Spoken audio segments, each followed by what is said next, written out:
Alright guys, Honey Hefe here with the cow pasture. It's May 17th, 2025. It's Saturday. It's 2 o'clock. There's my scrap pile. So I'm coming out here today to check boxes.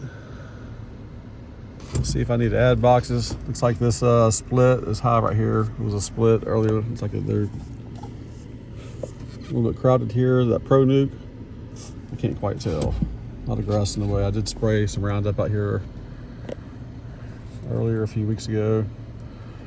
I'm just going to refer to hive number 3. That's actually a former split. I moved into a box. I see some activity there. There's some empty boxes on top of it. I got some empty tops. Some tops and bottoms that I'm not using. I need to be able to take some of those with us if I can remember. Number 4, it's all right. 5 with the white column of boxes there with the super. Looks like there's a lot of bees there. They probably could have had another super. I'm just speculating. This is just a drive around. My goals today are to get rid of the 4 supers I have in the back of my truck, make a bank, or make a couple of splits with the queens that I have, the Caucasian queens, if I can use it for resources, or fill in some hives that prove to me to be queenless. I'll do that.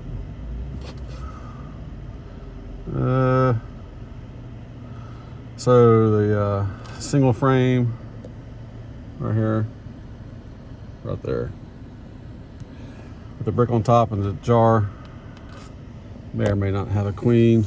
I don't know. 2 supers right there. They look pretty good.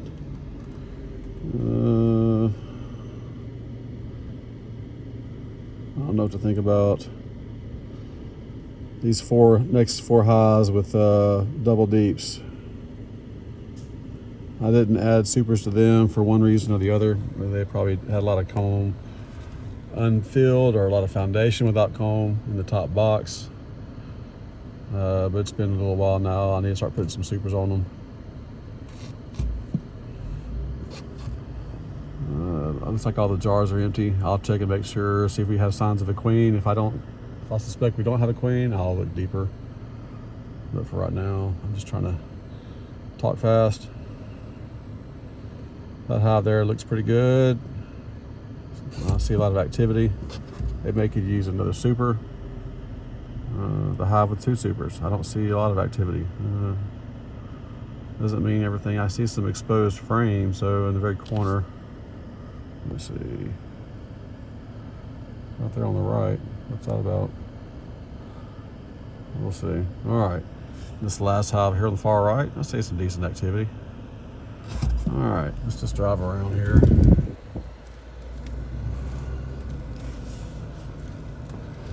This is going to be more like older videos. I'm just going to take some videos for me,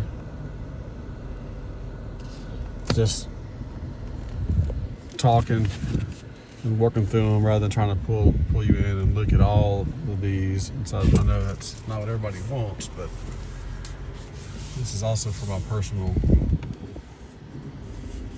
documentation, so I can look back and see what I need to do. I got 2 wooden 5-frame nuke boxes out here that I could bank or put 2 Caucasian queens in. Probably can do that with that pro nuke. I got some pro nukes in the back of my truck. I'd like to fill these guys up with some Caucasian queens too. I pretty much have 60 to 80% of all the hives that need to have Caucasian queens because of their proximity to take that off here and put it on my head, because of their proximity to people's houses.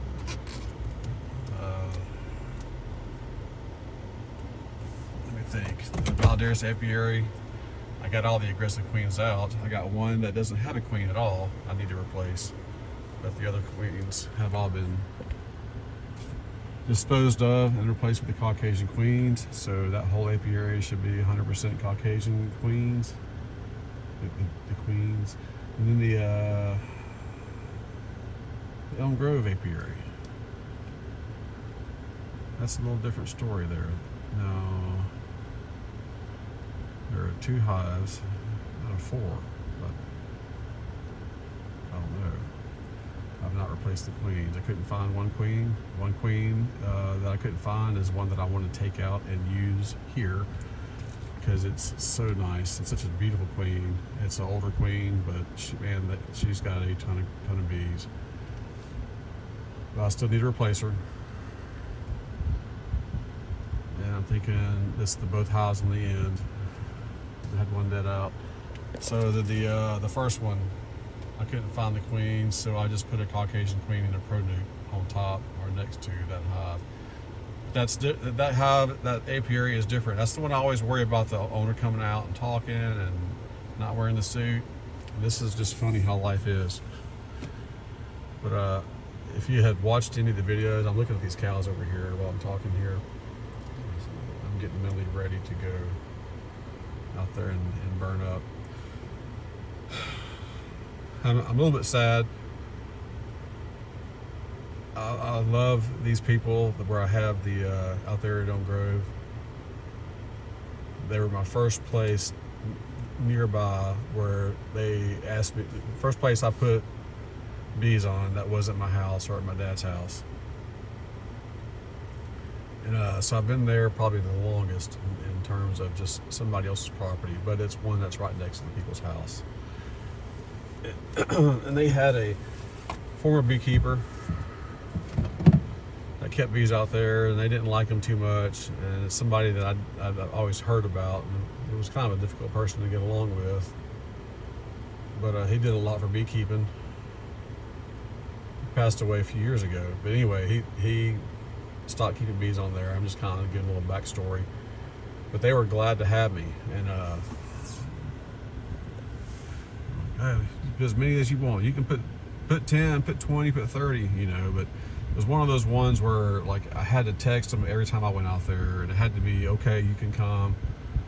And just think about it. You're going to somebody's personal property, and they're going to their, 5 acres of land, but you're going past their house and going past their backyard next to their pond. And the guy is pretty knowledgeable. He's smart as all get out. Country man, loves hunting and fishing. Loves nature, loves bees, but he just would talk to you forever. Like I ramble on. I had to make it the last bee yard I'd go to at the end of the day because I would never make it to any other ones. Anyway, I mentioned in one of my videos this year recently, like, man, I had not heard from this guy. Like I texted him and let him know. He was at a point where I didn't even have to text him anymore, but I was still just text him, let him know I'm heading out there in case there was something going on with the yard, if it was too wet or whatever. We're not hear back from him. And that's not unusual to not hear from him immediately, but usually like a week or two later, he'd respond to my text saying, okay, yeah, come on back. It's always like, okay, I already did. Anyway, but I wasn't even getting those types of responses. And every time I'd go to the house, it looked like nobody was living there. And I had actually visited him in the hospital a few times. He had a few medical procedures, some of them emergently, some of them urgently. He wasn't in the best shape. Anyway,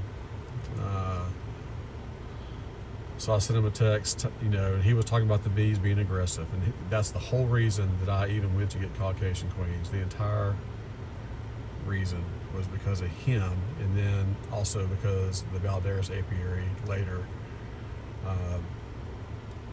They confirmed that I needed to order more Caucasian queens than what I was initially going to get because of the workers there. We're getting stung. But because of them, the Elm Grove guys, a couple, I invested in all these Caucasian queens, which I'm glad I did.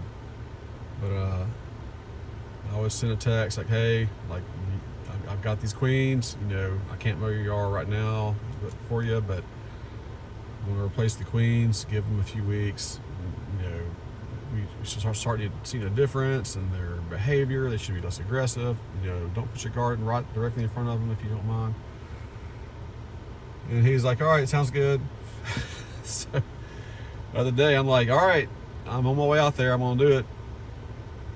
Didn't hear from him until later that night. Then he says, okay, thanks. I noticed I saw the wife out there. I don't want to be airing people's laundry. But then I thought I saw Mike. He looked, saw my friend. He looked a lot thinner than normal, but he was way off in the out, by the front of the property. And he didn't come out and talk to me. And I thought, well, that's okay.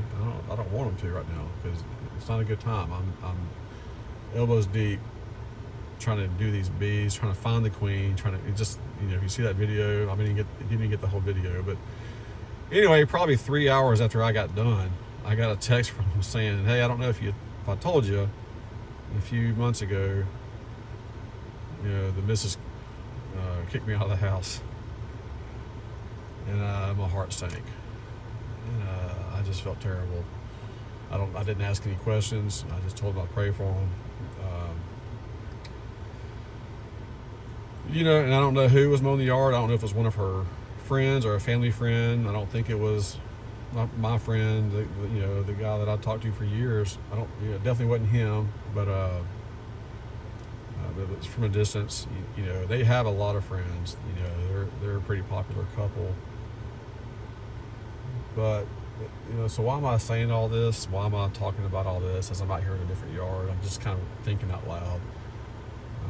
When you're looking for a place to put your bees, and this is kind of one reason I didn't want to put 20 hives or 30 hives out there, because I don't know that the wife is who contacted me to put bees out there, but it was on behalf of her husband's desires, and because they've had bees out there before. Now here come the cows. But I don't know if there's going to be somebody else living there. I don't know if the wife has a friend who may come over there, and he hasn't mowed anywhere near the beehives, nor the wife. And so it's pretty thick, and I have mowed around them like I usually do during times of the year once I get things kind of set in place, but I'm not mowing like their whole yard. So you never know. Somebody else may come in there, doesn't have any respect for them, and may just decide to put a bag of charcoal on them and just light them all up and take care of the problem for his new. You just never know. I don't think that she would allow that to happen. She actually seems to be very fond of the bees as well. But I'm kind of in this dynamic with this apiary. I don't know any details other than just what he told me, but it's a lot of questions. I have to go back out there, and I've got to replace those queens. I have to find 2 more, and still have to take care of them.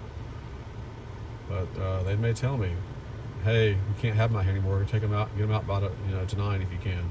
You just never know. So that's the kind of things to keep in the back of your mind. That can happen here too. You just never know. And this apiary here come out, and the land's been sold. And I have a friend of mine in our bee club that had 20 or 30 beehives on the top of the downtown buildings here in Caddo Parish in the city. He had legal contracts, and he did rooftop beekeeping.